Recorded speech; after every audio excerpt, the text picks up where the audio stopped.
Bom dia, moçada! Aqui quem vos fala é o professor Eugênio Bastos, canal Geogênio, a serviço dos alunos que gostam de estudar e querem passar em concursos.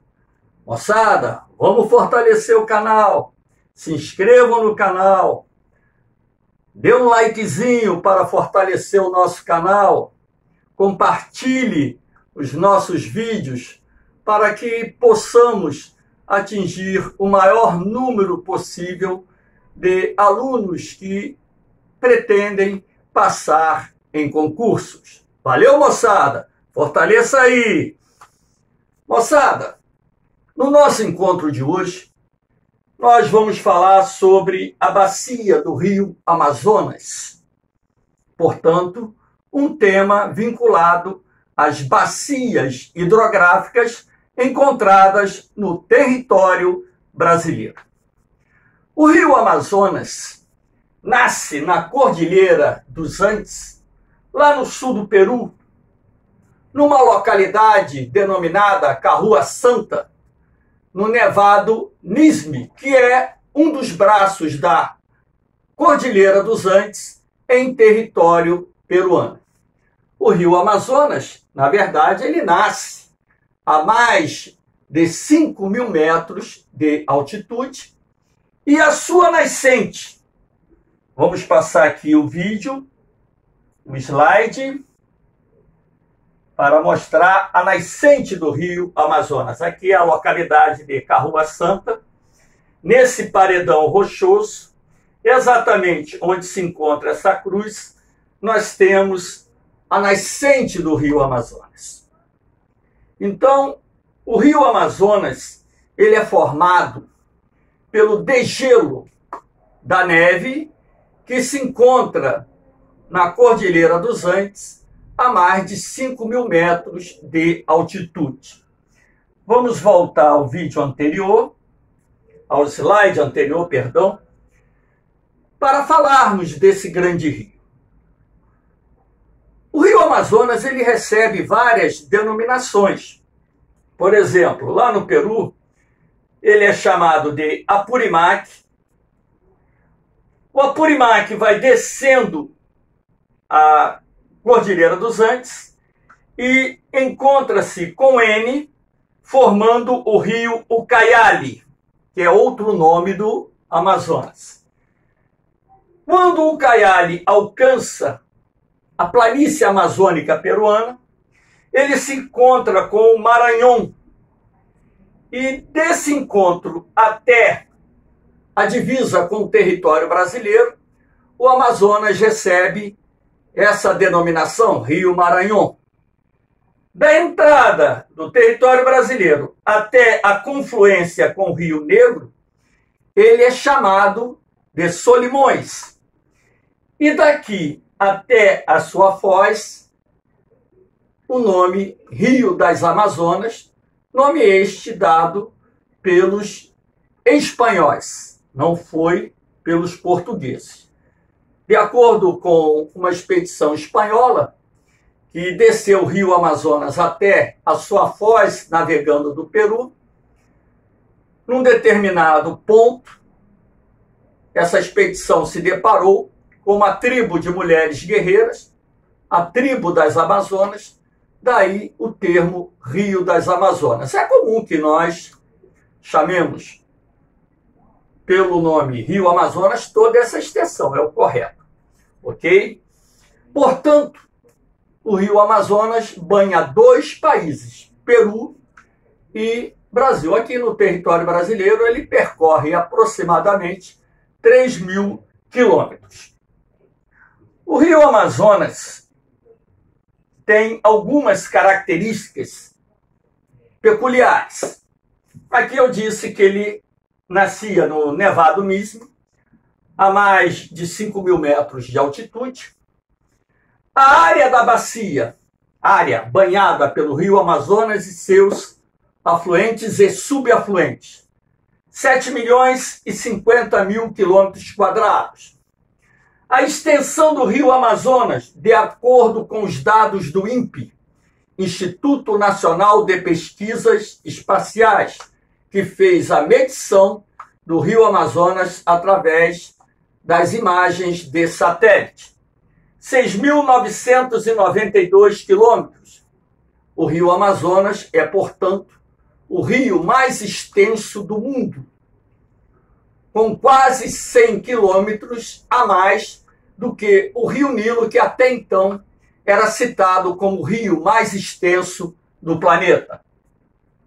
O rio Amazonas possui o maior volume d'água do mundo. Para que vocês tenham ideia, no período das cheias do rio Amazonas, ele chega a lançar na sua foz de 180 mil a 200 mil metros cúbicos de água por segundo, ou seja, 200 milhões de litros de água a cada segundo são despejados no Oceano Atlântico.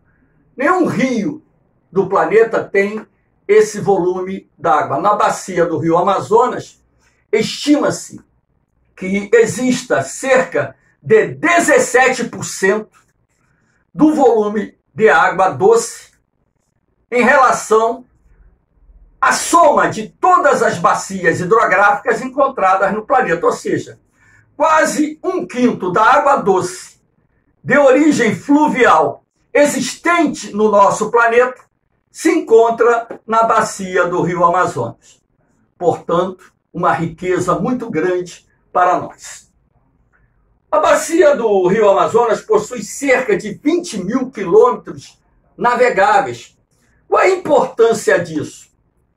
A importância para a integração regional não só dos estados amazônicos banhados por rios navegáveis, assim como para a integração da Amazônia sul-americana. Nós podemos navegar por rios que pertencem à bacia do Amazonas até a Bolívia, até o Peru, até a Colômbia e até mesmo até a Venezuela, ok? A bacia do Amazonas possui o maior potencial pesqueiro de água doce do mundo. Eu li uma matéria científica que chegava a afirmar que na bacia do rio Amazonas existe mais espécies de peixes do que em todo o Oceano Atlântico. Estou falando espécies, não quantidade, para que vocês tenham ideia do número de espécies que existem nesta bacia hidrográfica. A bacia do rio Amazonas possui cerca de 47% do potencial hidrelétrico brasileiro. Todavia, esse potencial é subaproveitado, subexplorado. Segundo a Agência Nacional de Energia Elétrica, apenas 6% desse potencial hidrelétrico da bacia do rio Amazonas foi aproveitado até o momento. Aí vocês vão me perguntar, professor, como assim? Não entendi. Como a bacia do rio Amazonas possui esse grande potencial hidrelétrico? Se o rio Amazonas em território brasileiro é totalmente de planície.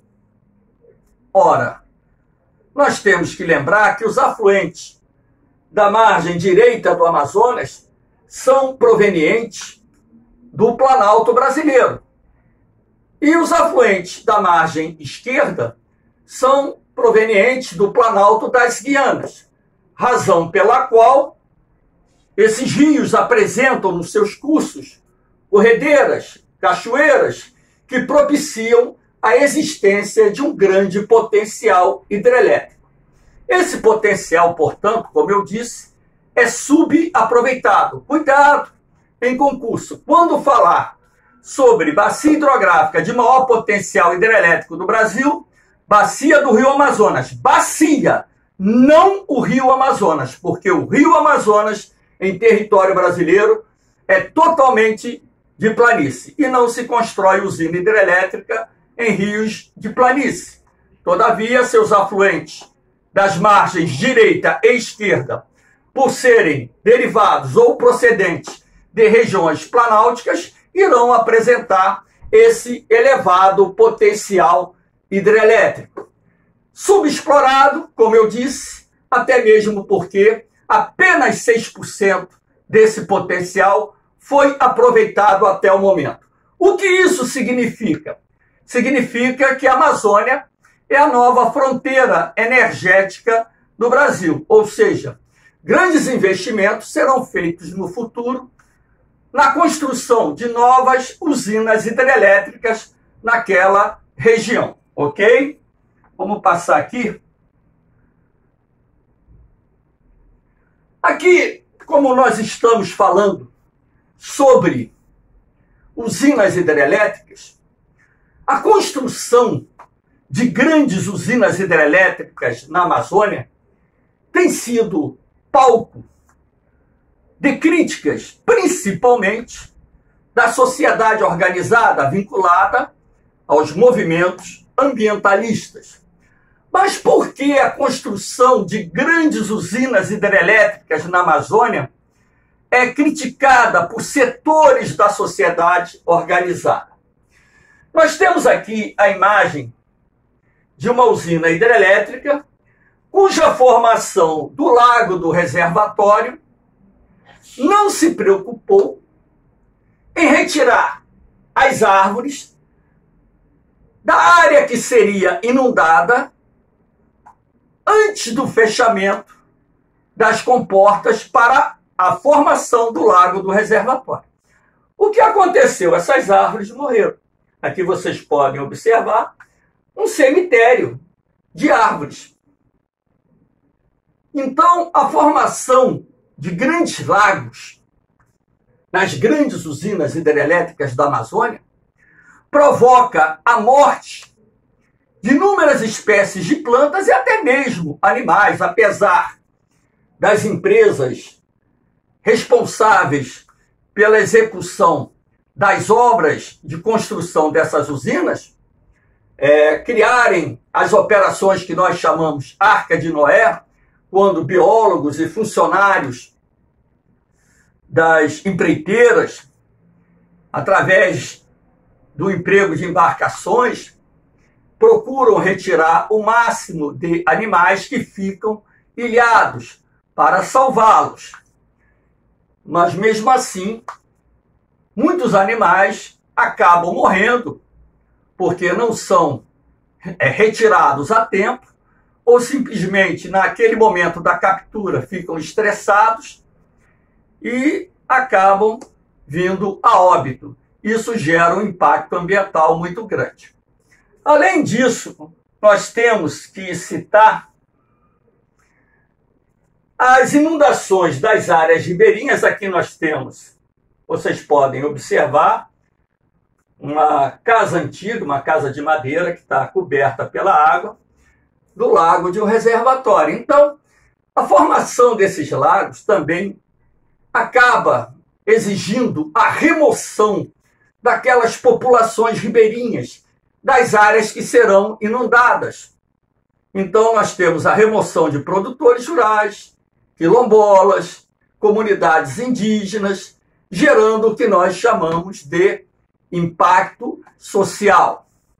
Nós temos também o problema da piracema. A piracema é aquela época do ano em que os peixes sobem os rios para desovarem. Então, quando você constrói uma usina hidrelétrica, você estará obstruindo o ciclo da piracema. A legislação ambiental vigente no Brasil hoje obriga as empreiteiras a construírem canais artificiais, simulando corredeiras, para que os peixes possam passar e seguir o fluxo da piracema. Mas há um probleminha muito grande. Primeiro, que esses canais são estreitos. Segundo, que os peixes enxergam mal. Então, boa parte desses peixes não encontram esses canais artificiais e ficam retidos na base do reservatório. O que se deve fazer? Capturar esses peixes, colocar em tanques, levá-los até o lago do reservatório e soltá-los. Aí vocês vão me perguntar, isso é feito? Na maioria dos casos, com certeza não. Então, ao prejudicar o ciclo da piracema, você poderá levar algumas espécies de peixes à extinção. E tem uma outra linha de raciocínio importante. Ora, se o peixe sobe o rio para desovar, significa que ao longo do ciclo da sua vida ele desce o rio. Se é ruim para subir, pior ainda é para descer, porque o lago do reservatório é muito grande. E o peixe para achar o canal artificial tem muito mais dificuldade do que tem para subir o rio. Porque, como eu disse, esses lagos são gigantescos. Para que vocês tenham ideia, não é na bacia do Rio Amazonas, mas essa usina fica no Rio Tocantins, lá no Pará, na Amazônia. O lago de Tucuruí é gigantesco. É bem maior do que a Baía da Guanabara aqui no Rio de Janeiro. Então, imaginem vocês os peixes acharem o canal artificial para descerem o curso do rio. Ok? Nós temos também outros problemas vinculados à construção das usinas hidrelétricas. Por exemplo, a mudança climática ali no entorno do lago do reservatório, porque você altera o padrão de evaporação, o clima fica mais úmido, isso faz com que ocorram mais chuvas, isso pode prejudicar algumas espécies. Eu estou falando pode, não necessariamente prejudicará. Nós temos a destruição de sítios arqueológicos, por exemplo, na usina de Belo Monte, construída no Rio Xingu, que atualmente é a terceira maior hidrelétrica do mundo. Na obra de construção da usina de Belo Monte, foram destruídos 5 sítios arqueológicos, gerando, portanto, prejuízos para a pesquisa científica. Ok? Então, são alguns dos impactos socioambientais vinculados à construção de grandes usinas hidrelétricas que têm sido muito criticados por setores da sociedade organizada. Valeu, moçada? Aqui nós temos uma imagem, apenas por curiosidade, do encontro das águas do Rio Negro, cuja água tem cor de Coca-Cola, e a do Rio Amazonas, cuja água tem cor barrenta. Como essas águas possuem densidades diferentes, nessa área do encontro das águas, elas não se misturam. Se você descer o Rio Amazonas 10, 15, 20 quilômetros, as águas ainda estarão correndo uma ao lado da outra. Após 20, 30 quilômetros, aí você tem a mistura das águas do Rio Amazonas com as águas do Rio Negro. Mas por que o Rio Negro tem essa tonalidade? Porque as águas do Rio Negro são ricas em ácido úmico. Se você pegar a folha seca de qualquer planta, colocar numa garrafa de refrigerante, colocar água e deixar ela ali dentro, fechar ela, tá? Para não dar mosquito. Depois de algumas semanas você vai ver a cor da água como é que fica. Fica escura. Por quê? A decomposição dessas folhas vai produzir o ácido úmico que dará a tonalidade escura à água. Ok? Aqui nós temos o fenômeno da pororoca. O fenômeno da pororoca resulta da formação de ondas que invadem o leito do Rio Amazonas nos dias de marés de sigigia. As marés de sigigia são as mais altas marés que ocorrem.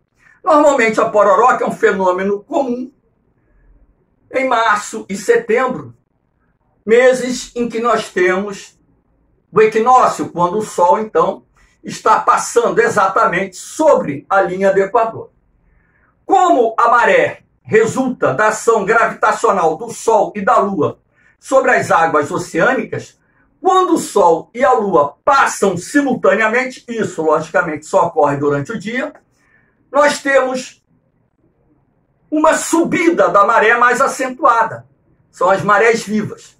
E quando o nível do Oceano Atlântico ultrapassa o nível do Rio Amazonas, as águas do Oceano Atlântico invadem o leito do Rio Amazonas, formando a pororoca. A pororoca não é exclusividade do Rio Amazonas, não, que fique bem claro.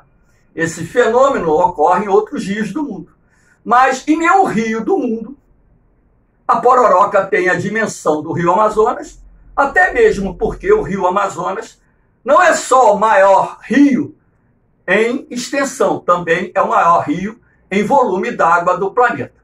Essas ondas hoje são até utilizadas por praticantes de esporte. Tem um surf da pororoca muito interessante. Já vi vídeos em que pessoas continuaram surfando por mais de 15 minutos. Essa pororoca ela pode adentrar algumas centenas de quilômetros. E ela tem um impacto destrutivo nas margens dos rios e pode colocar em risco a navegação. Ou seja, provocar o naufrágio de pequenas embarcações. A Capitania dos Portos, ela avisa com antecedência a ocorrência da pororoca e hoje é muito difícil você ter um acidente dessa natureza quando o fenômeno se manifesta. Aqui nós temos o sistema aquífero Grande Amazônia, SAGA, que é o maior reservatório subterrâneo de água doce existente no planeta. De acordo com as informações fornecidas pelos cientistas, aí no SAGA nós temos água suficiente para atender a demanda da população mundial por anos e anos. Esse reservatório ainda não foi totalmente delimitado. As pesquisas estão avançando.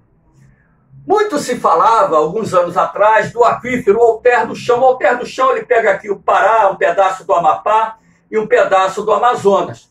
Mas o Alter do Chão, que até então era considerado o maior aquífero brasileiro, ele está dentro de um aquífero de extensão muito maior, um aquífero muito grande, que é o sistema aquífero Grande Amazônia, que ultrapassa, inclusive, os limites do território brasileiro. Essa água desse aquífero é cristalina e é utilizada, por exemplo, para o abastecimento de algumas cidades da região. Esse aquífero está exatamente na região onde nós temos a maior e mais importante bacia hidrográfica do Brasil. Então, cuidado, moçada. Se cair em prova assim, ó, o aquífero Alter do Chão é o maior do Brasil, como os estudos do SAGA são mais recentes, vai depender da bibliografia indicada lá pelo concurso. Se os livros já citarem o SAGA, você vai ter que considerar o SAGA. Se a fonte citada para estudos não aborda o SAGA, então você vai ter que considerar que o maior aquífero do Brasil é o Alter do Chão. Como eu disse, o Alter do Chão ele está dentro do sistema aquífero Grande Amazônia. Então, moçada, espero que vocês tenham gostado da aula sobre a bacia do Rio Amazonas. É uma aula sintetizada, porém abordando as principais características dessa grande bacia hidrográfica. Lembrando que a bacia do Rio Amazonas possui o maior volume de água do planeta. O Rio Amazonas é o mais extenso rio do planeta, possui o maior potencial pesqueiro de água doce do planeta. Os rios da bacia do Amazonas possuem cerca de 20 mil quilômetros de cursos navegáveis, portanto, os rios da Amazônia são as estradas que andam, em alusão à sua importância para o transporte fluvial, numa região carente de rodovias e ferrovias. E as mais importantes usinas hidrelétricas encontradas na bacia do Rio Amazonas são Belo Monte, no Rio Xingu, Jirau e Santo Antônio, no Rio Madeira, lá em Rondônia. Belo Monte está no Pará. Essas são as mais importantes e as usinas hidrelétricas inauguradas mais recentemente nesta região. Valeu, moçada! Espero que tenha atendido aí a demanda sobre a bacia do Rio Amazonas.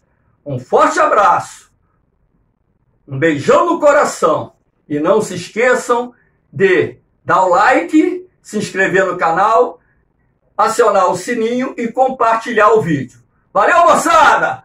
Um beijaço, um bom final de semana! Fui!